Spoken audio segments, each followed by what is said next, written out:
তৃণমূল কংগ্রেসের শহীদ দিবস কর্মসূচি ধর্মতলায় শহীদ দিবস কর্মসূচির মঞ্চ থেকে ২৬-এর বিধানসভা নির্বাচন নিয়ে কর্মী সমর্থকদের উদ্দেশ্যে কি বার্তা দিলেন অভিষেক বন্দ্যোপাধ্যায়, শুনুন।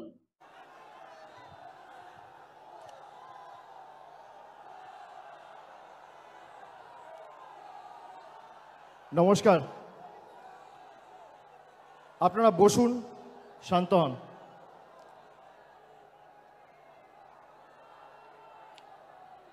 এখনো লড়াই অনেক বাকি আছে, উৎসাহ উদ্দীপনা ধরে রাখতে হবে। আমি সর্বপ্রথম আমাদের সভামঞ্চে উপস্থিত শহীদ পরিবারের সকল সদস্য সহ যার ডাকে 1993 সালের 21শে জুলাই সারা ভারতবর্ষের মানুষ গণতন্ত্র ফিরে পেয়েছিলেন, সচিত্র পরিচয়পত্রের দাবিতে যে 21শে জুলাই হয়েছিল, আমাদের দলনেত্রী মমতা বন্দ্যোপাধ্যায়কে আমার কৃতজ্ঞতা শ্রদ্ধা জানাচ্ছি। সভামঞ্চে উপবিষ্ট লোকসভা রাজ্যসভার সাংসদ সহ মন্ত্রিসভার প্রত্যেক সদস্যা, তৃণমূল কংগ্রেসের সর্বস্তরের দলীয় পদাধিকারী, সর্বস্তরের জনপ্রতিনিধি, পঞ্চায়েত, মিউনিসিপ্যালিটি, জেলা পরিষদ, গ্রামসভা, আমি সকলকে কৃতজ্ঞতা জানাচ্ছি যারা আজকে এই ধর্মতলার বুকে এসে নতুন ইতিহাস তৈরি করেছেন। 2025-এর 21শে জুলাই আমি মনে করি গত বছরের 21শে জুলাইকেও ছাপিয়ে গেছে। আমি প্রত্যেককে ধন্যবাদ জানাচ্ছি, কৃতজ্ঞতা জানাচ্ছি, এবং এটাই 21শে জুলাইয়ের বৈশিষ্ট্য যে প্রতি বছরের 21শে জুলাই আগের বছরের 21শে জুলাইকে ছাপিয়ে যায়। বিজেপি, তৃণমূল কংগ্রেস লড়াই করছে সম্মুখ সমরে, কিন্তু বিজেপির সাথে তৃণমূলের পার্থক্য কি?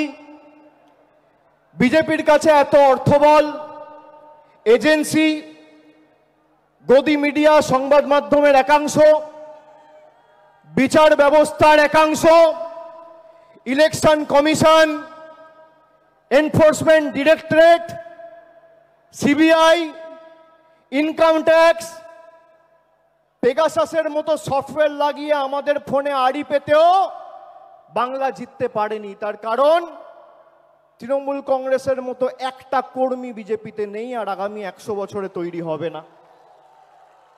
আমাদের নেত্রী এবং আমাদের দলের কর্মী তৃণমূল কংগ্রেসের আসল শক্তি।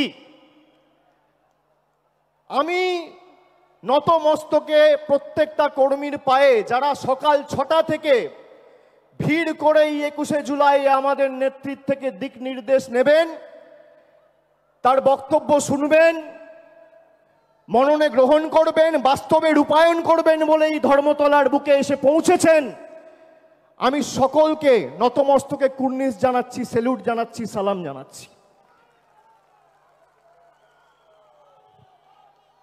2024-এর 21শে জুলাইয়ে আমরা বলেছিলাম যে 26-এর যে লড়াই আছে, আপনারা প্রস্তুত হন, সকলকে ঐক্যবদ্ধ হয়ে প্রস্তুত হতে হবে। আপনারা দেখেছেন আজ থেকে ঠিক 16-17 মাস আগে 2024-এর নির্বাচনের প্রাক্কালে তৃণমূল কংগ্রেস ব্রিগেড চলো সমাবেশের ডাক দিয়েছিল। 10ই মার্চ 2024 আমরা 1 সপ্তাহের ব্যবধানে ব্রিগেড চলো সমাবেশ করে 10 থেকে 12 লাখ লোক নিয়ে ব্রিগেড ভরিয়ে দেখিয়ে দিয়েছিলাম তৃণমূল কংগ্রেসের সাংগঠনিক শক্তি। সেই দিনকে তৃণমূল কংগ্রেস বলেছিল জনতার গর্জন, বাংলা বিরোধীদের বিসর্জন। এই বিজেপিকে বাংলা বিরোধী প্রথম কে বলেছে? তৃণমূল কংগ্রেস বলেছে, মমতা বন্দ্যোপাধ্যায় বলেছে, আমরা বলেছি। সেই দিন আমরা যে ডাক দিয়েছিলাম জনতার গর্জন, বাংলা বিরোধীদের বিসর্জন, সেটা শুধুমাত্র একটা পলিটিক্যাল স্লোগান ছিল না, সেটা ছিল বিজেপির আসল চরিত্র উন্মোচন। যে বিজেপি 2019 সালের নির্বাচনের প্রাক্কালে এই উত্তর কলকাতায় ঈশ্বরচন্দ্র বিদ্যাসাগরের মূর্তি ভেঙেছিল, যে বিজেপির নেতারা কবিগুরু রবীন্দ্রনাথ ঠাকুরকে বামপন্থী প্রোডাক্ট বলে, যে বিজেপির নেতারা বাংলার কৃষ্টি সংস্কৃতি